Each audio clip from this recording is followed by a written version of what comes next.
Assalamualaikum warahmatullahi wabarakatuh.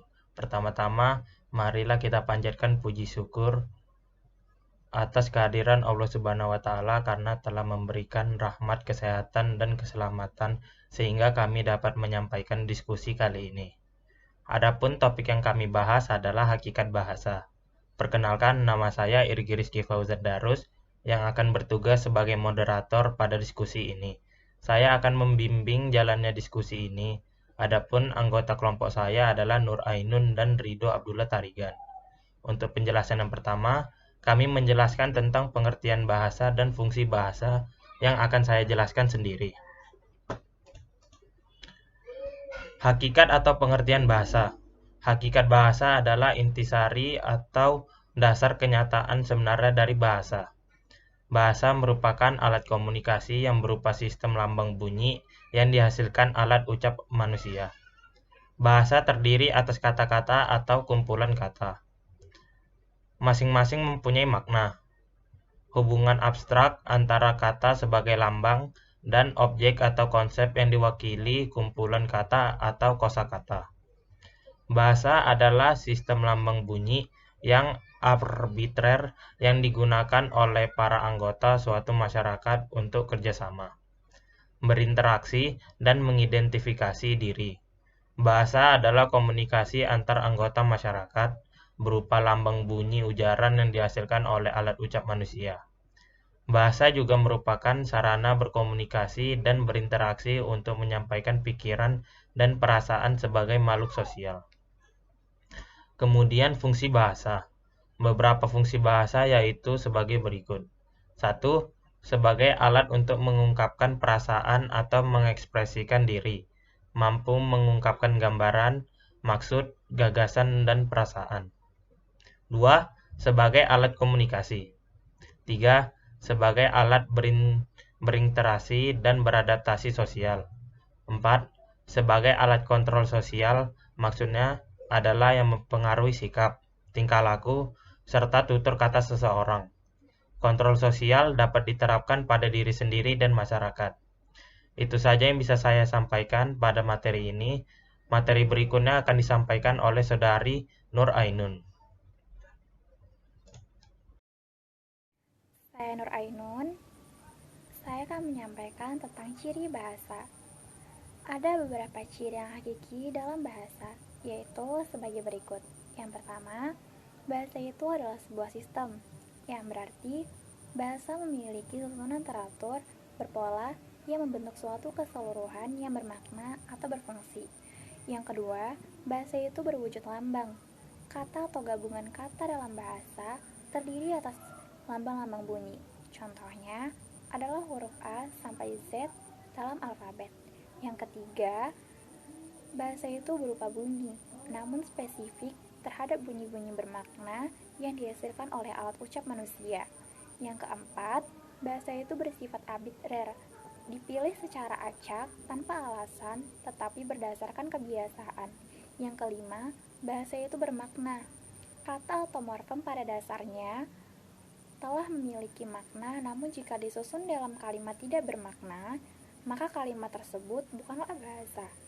Oleh karena itu, segala ucapan yang tidak bermakna bukanlah bahasa. Yang keenam, bahasa itu bersifat konvensional. Bahasa haruslah mematuhi konvensi bahwa lambang tertentu digunakan untuk mewakili konsep yang diwakilinya. Jika tidak dipatuhi, maka akan terjadi hambatan komunikasi yang terjadi karena hambatan bahasa. Yang ketujuh, bahasa itu bersifat unik atau memiliki ciri khas spesifik yang tidak dimiliki oleh bahasa lain. Dan yang kedelapan, bahasa itu bersifat universal. Meskipun unik bahasa tetap memiliki ciri sama yang dimiliki oleh semua bahasa di dunia.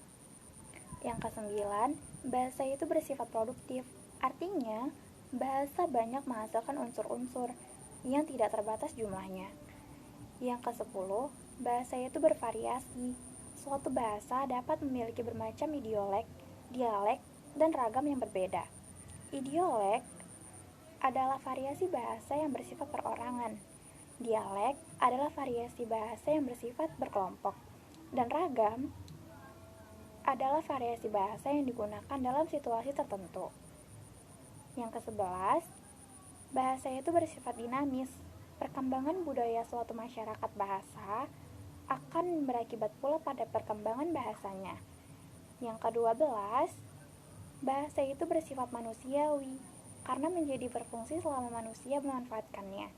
Sebagai makhluk sosial, manusia berinteraksi, berkomunikasi dengan manusia lain dengan menggunakan bahasa sebagai media, baik berkomunikasi secara lisan maupun tertulis. Saya Nur Ainun. Terima kasih. Wassalamualaikum warahmatullahi wabarakatuh. Assalamualaikum warahmatullahi wabarakatuh. Saya Ridho Abdullah Tarigan. Saya akan menjelaskan tentang kedudukan bahasa. Kedudukan bahasa ialah status relatif bahasa sebagai sistem lambang nilai budaya yang dirumuskan atas dasar nilai sosialnya. Berikut mengenai kedudukan bahasa. A. Bahasa nasional. Sehubung dengan kedudukannya sebagai bahasa nasional, bahasa Indonesia memiliki 4 fungsi, yaitu 1. Lambang identitas nasional, 2. Lambang kebanggaan nasional, 3.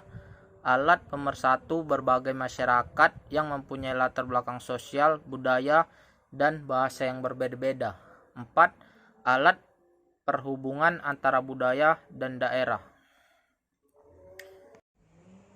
B. Bahasa negara.